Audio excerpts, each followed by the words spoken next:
If you want to disable two-factor authentication on your Spotify account, follow these straightforward steps to ensure your account settings are adjusted correctly.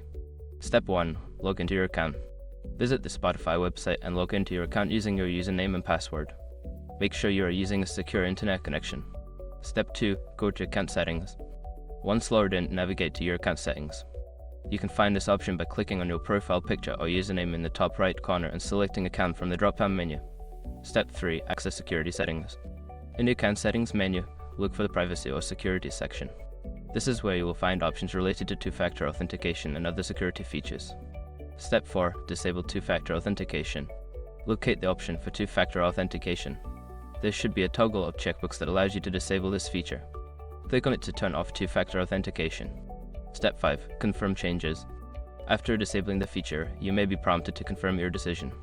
Follow any additional instructions provided to ensure that the changes are saved successfully. By following these steps, you can easily turn off two-factor authentication on your Spotify account. Always remember to keep your account secure by using strong passwords and being cautious with your login information.